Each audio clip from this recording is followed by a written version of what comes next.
when we're looking for those meaningful, genuine connections, we should be open to different kinds of dynamics. Welcome to Inspiration Rising. My name is David Trotter, and I'm a business growth consultant. I'm passionate about helping business owners, just like you, rise above your biggest barriers to reach your greatest goals, all without the paralyzing overwhelm, feeling all alone, or wondering what the heck to do next. I'm a former pastor and a serial entrepreneur who's passionate about personal growth because that's what's helped me cultivate peace in my life and empowered me to love my amazing wife, Laura, of 26 years, and our 2 almost grown kids. So if you're all about business, personal growth, and peace in your life, you're in the right place. I'm super glad that you're here. Hello, friends, and welcome back to Inspiration Rising. You know, one of the things that I love about my life is that I intentionally seek to connect with people who are different from me. And that's not only true in my role as a podcast host, which I get to connect with all sorts of amazing people in this format, but it's also how I'm choosing to approach everyday life. You know, about 12 years ago when I had my whole burnout meltdown episode, I started to question some of the deep assumptions that I had about life in general. And one of the things that I realized that I had picked up from my home of origin, aka my parents, who did an incredible job raising me. But one of the things that I kind of picked up along the way was that talking to strangers was a bad thing.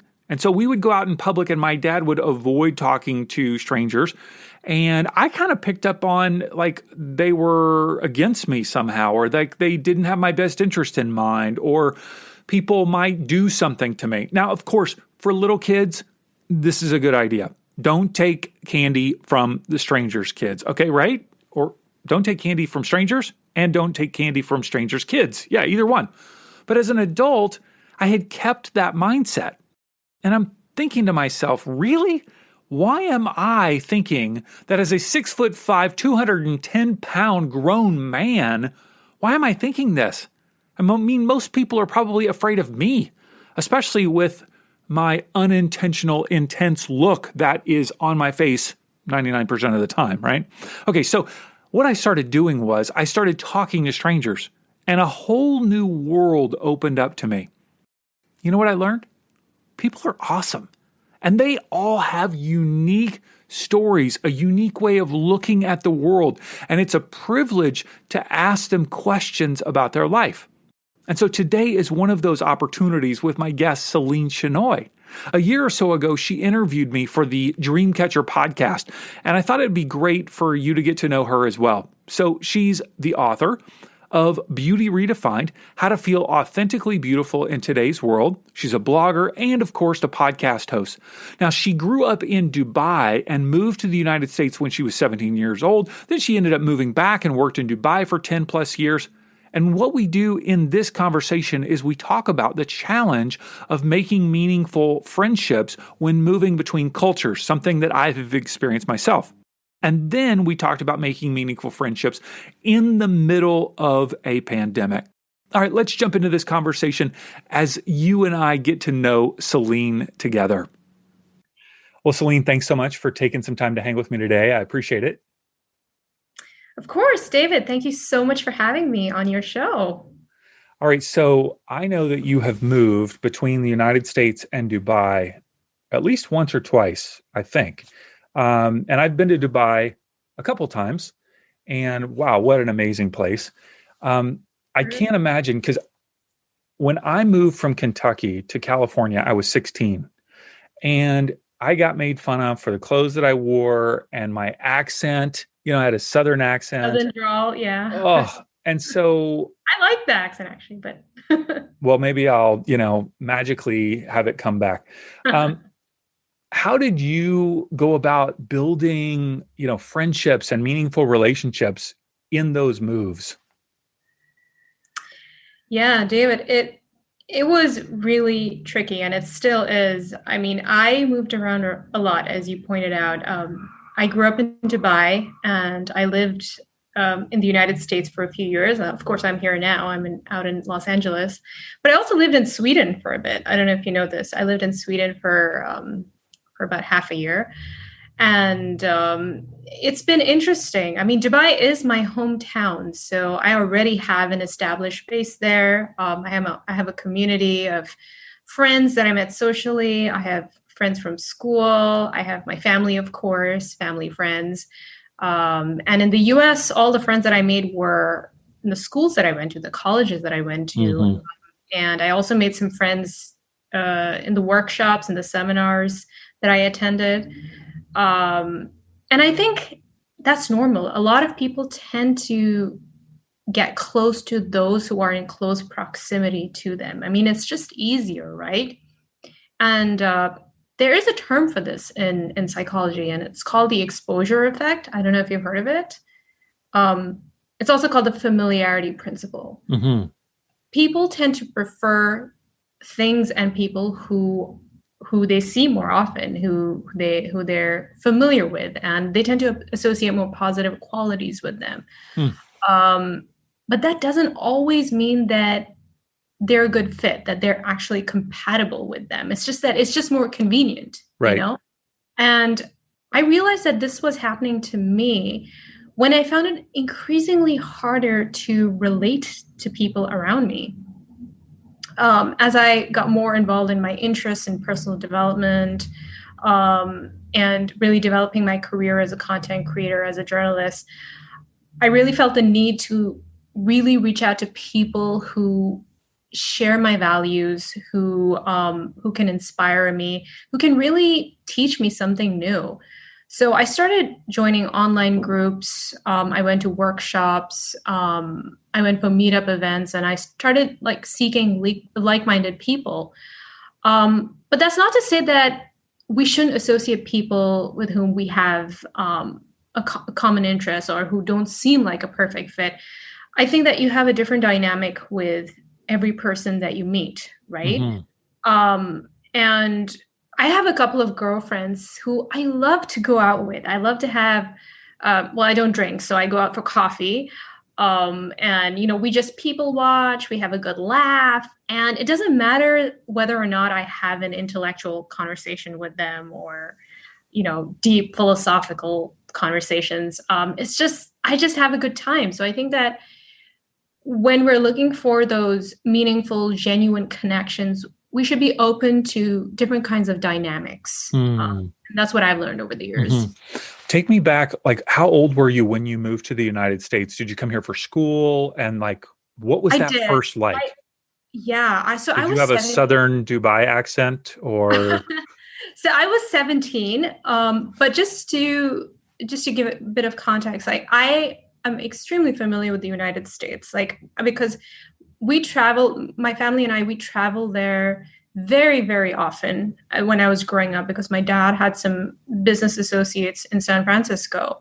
So we would go there almost every year. And so I knew the American culture. It was nothing new. It was nothing new to me. There was there was a little bit of culture shock because visiting a place is very different from actually living there. Sure. I remember a funny story. In my first semester in school, we had an 8 a.m. class, and it was on a Monday. And I woke up at 6 o'clock, and I got ready. I made an effort. I got my hair done. I put some decent clothes on. That's just the Dubai girl in me. That's what I usually do. I do dress up a little bit. And when I went there, I saw girls in their pajamas. Sure. In their sweatshirts. Yep. And their hair all messy. And I was just shocked. I'm like, how can they come to class looking like that? It was, so things like that, it amused me. Sure. Have you heard about the new Clubhouse social media app? I know, one more app to deal with, but this one is very different. I think it could really help you grow your business. Now, to help you understand the basics of the app and how to leverage it for your business, I've created a free video called Clubhouse 101, and you can watch it at insporising.com/Clubhouse 101.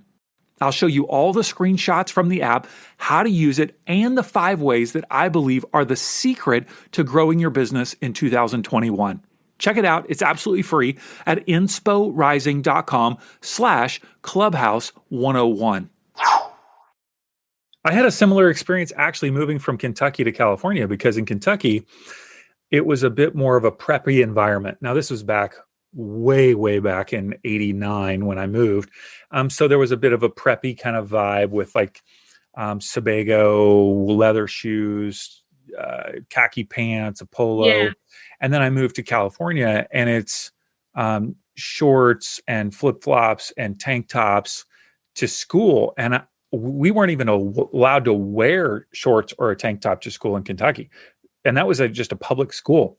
So, I had that kind of like, whoa, what's going on here? I had to figure out how to dress myself. Did you start showing up in sweatpants and crazy hair soon? No.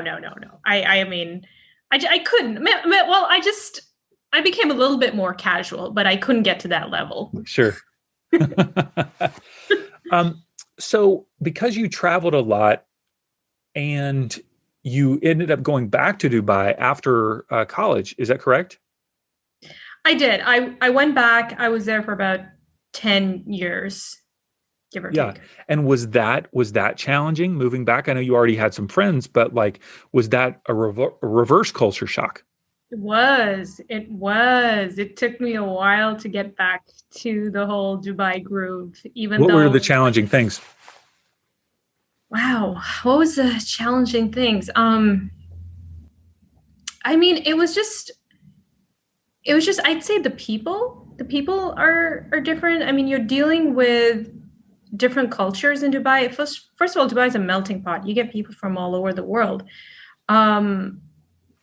But I don't know, something about the United States. There's a lot of, there's a sense of freedom. There's a sense of liberty. There's a sense of, not that it's not there in Dubai, but I feel like here that there's a lot of options. There's a lot of openness, and I feel a little bit constricted when I'm out there. And that took me a while to get used to. And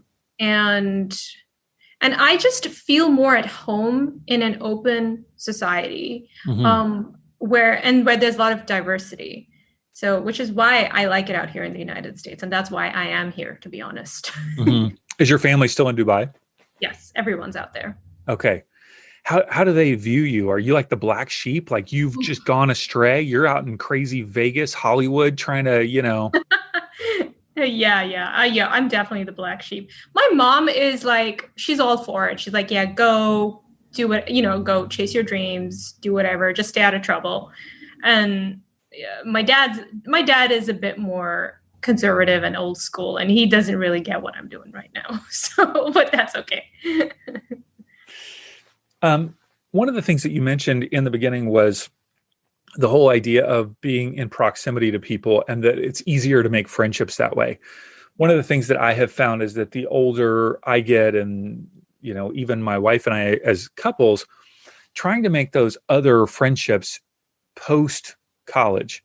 When you're not necessarily, and I work from home, so I don't have like this office environment. All of my colleagues are scattered around the globe in terms of people that I work with. So I don't have work colleagues that I'm connecting with on a daily basis that kind of develop those friendships. And so how have you, and maybe it hasn't been a problem for you or a challenge for you, have you found that as you get older, finding friends becomes more challenging because you don't have that proximity of going to school every day or week with each other? Yeah, I mean, it's I think everyone can agree that once you get out of school and college, it's just so much harder to make friends. It's just, as you said, it's because you see people on a daily basis. And not only that, you're going to the same institution and you have so many things in common. There's so much to talk about, all those commonalities. You're going to the same classes, same teachers, you can talk about homework assignments. So you have something to bond over, and that's not always the case when you get out, unless you make friends at work. I don't know how many people do that, um, but yeah, it's really hard to make friends once you get out of those places, and you have to make a concerted effort. But I mean, even now, we, because of social distancing, we can't really go to places and build our network like we used to. We can't go to events. And I mean, I was planning to do that. I was planning to really build my personal and professional network by going to all sorts of events. That was a plan I had in mind post graduation. But of course, that didn't pan out for obvious reasons. So now I think we're limited to the internet. And I think we're so lucky to have this platform, to have this medium to communicate with people from all over the world. You can join forums, you can join message boards, you can go on social media, join the conversation that's happening there, because there are a lot of conversations going on. So I honestly, David, I don't feel lonely. I mean, I can connect I have so many people that I connect with online. I do Zoom calls, FaceTime.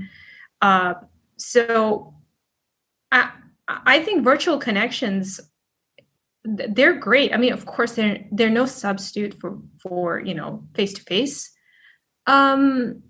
connections, but I mean, that's the only choice we have right now. But I think we should be grateful because 100 years ago, when the Spanish flu was happening, they didn't have any way to stay connected to anybody. So when that pandemic was going on, so we should feel really lucky to have the internet.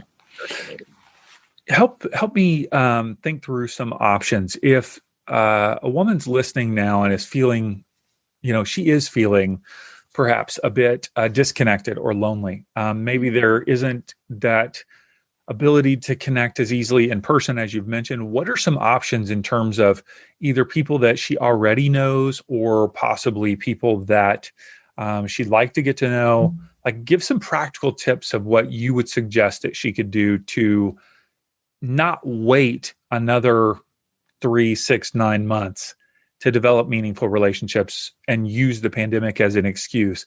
But like, what would it look like to start that now? Yeah, I mean, as I said, using video, meeting people on video chat, video calls really is, I think, the best way to kind of create that intimacy, the closest thing to creating that intimacy of an in-person meeting, but also getting creative, like trying to do different activities together. A lot of long distance couples are doing this now, or people who are trying to do online dating. They try to do things together. Like they'll probably watch a movie and then kind of critique it together later on, read a book. I mean, there are so many things you can do. So yeah, I think I would personally recommend going on video calls, because that's what's helped me the most. And I mean, I think you can do outdoor activities as well if you really abide with the social distancing protocols. Maintain your distance from each other, and so go out, go hiking, and I mean, obviously be careful while you do it.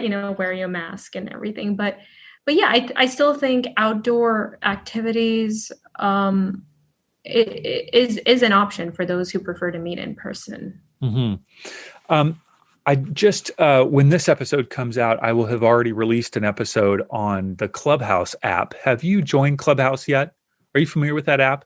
No, I'm not. It just kind of recently became very popular, and it's only available for iPhone users right now. But I'd encourage you to check it out. And even those listeners who are listening now that maybe didn't catch my last episode, you can check it out. It is an app that basically is just audio. It's an audio chat app on your phone. There's no messaging, and you jump into what you could call chat rooms. They just call them rooms, and they're based on topics. So you can create a topic around anything you want. And there are all different categories, from wellness to finances to kids to family to hobbies. And you can name the room, and then people will literally just jump in and you can begin to chat with Wow. them and talk voice to voice. You can't see each other. You can't message each other. It's tied to your profile so they can click on and learn about you on Instagram.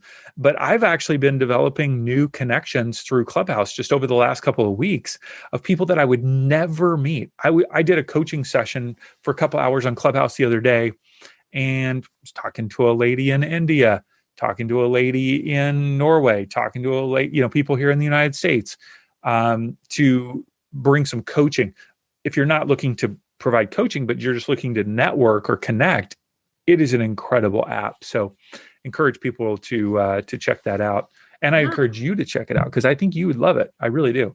Yeah. Yeah, thank you for recommending that. I'll definitely check it out. I've never heard of it. Do you have an iPhone or an Android, Seline? I have an Android. I'm embarrassed for you. I'm so sorry. It's okay. I mean, I think I can access it on my iPad. I have an iPad, so I don't know if it works on iPad. Maybe it does, but I can try. you could do an iPhone emulator. I bet you've maybe got one of those. Yeah. Okay, I feel like so I'm living in the Stone Age right now. why is that? Yeah, because I've not heard of all these technologies and these apps you're talking about. But Well, it's pretty brand new. Yeah, it's yeah, pretty. I think you'd like it. yeah, I'll definitely check it out. Okay, so I want to hear an example of a situation where you've had kind of a challenging experience with a relationship, but you were Mm-hmm. able to kind of turn it around. Because there are Mm-hmm. oftentimes we all come up with challenging situations Mm-hmm. in relationships, whether it's a friend, a family member, a roommate, and you know, you can either just walk away or ignore it or push through and somehow create an actual meaningful relationship. Do you have an Yeah. example in your own life of something like that? I mean, it used to happen constantly. I mean, I think all of us encounter triggering situations, people that trigger us. But I've become better at managing that when meeting difficult people over the years. But I noticed that one a recurring pattern that I used to have was judging people based on their communication style. Hmm. And let me explain that a little bit more. So certain cultures, they communicate in a very direct way, Mm-hmm. which can come off as being really harsh. I remember this one time when I was at Gainesville, Florida. I was doing it was a coaching workshop, and I met these two ladies from Germany. And I don't know if you've ever met Germans, but any German, but I found it difficult to communicate with them because of the way that they talked. They did not mince their words. They tell you exactly what they think, no filters. And this was a problem when we were doing activities together, and I needed them to give me feedback. Hmm. And I was getting offended. Hmm. I was getting offended. I was like, what's wrong with these people? But then after a few days, like this workshop was around a week, 1 week, and I started noticing them doing little things that were really kind and nice. They would get me a cup of water. They would get me a cookie. They would ask me how I am. Same tone of voice, hasn't changed. Sure. I started to think, oh my gosh, I got them all wrong. They're actually really thoughtful Hmm. and considerate people. So I started to realize that you should not judge people based on the way they communicate, especially if there's a linguistic difference, if there's a cultural difference. So I look past that now, and I really try Hmm. to see them for who they are. I give them a chance. And so yeah. So what I'm trying to say is that seemingly challenging people can teach you a lot about yourself, and you Hmm. can become better in the process. I perceive them as being difficult, but then Mm-hmm. but then as I dug deeper, I really saw that there was a problem in the way I was perceiving them. And that's not always going to be the case. Sometimes you do meet really difficult people who give you a hard time. Sure, but sure. but I think it's like, stay open and get curious. Like, why is this bothering me? Like, what could I be getting something wrong here? Or can they teach me? You know what I mean? Like, try to search for the kernel of wisdom, because I found that it's there somewhere. Imagine having a dose of inspiration delivered directly to your heart every single day. That's my intention when I send out the daily InspoText, an encouraging text message that arrives to your phone free of charge. I send quotes like, "Start from wherever you are with whatever you've got," by Jim Rohn. Then I'll add a couple of thoughts to help you reflect on your day. If you're interested, text me at 949-401-6090 and say, "Hello, Dave." And you'll get an automatic reply with a link where you can add yourself as one of my contacts. It's absolutely free, and of course, you can unsubscribe at any time. Go ahead, text me now, 949-401-6090. Say hello, and I'd love to start sending you a daily dose of inspiration. I think one of the phrases that helps me in situations like that is seek to understand. Right. Is trying to understand someone else's perspective or their words or their tone of voice, all of that. That could be super helpful. One last question for you. If you were to think about your own life, a meaningful relationship that you have right now, what's one that comes to mind, and what do you love about that person? Definitely my mom. My mom. I know it's so cliche, but what I love about my mom is that she's more than just a mom. She's my best friend. Like, I can tell her anything and I don't have to worry about being judged. And even if she can't give me advice, she holds space for me. The other day I was going through something, and I was, I needed to vent. Let's just put it that way. And she just listened, and she was, she didn't say anything. And then she's like, "Oh, I understand." And that was enough. That was enough. That was so just being around her is very therapeutic.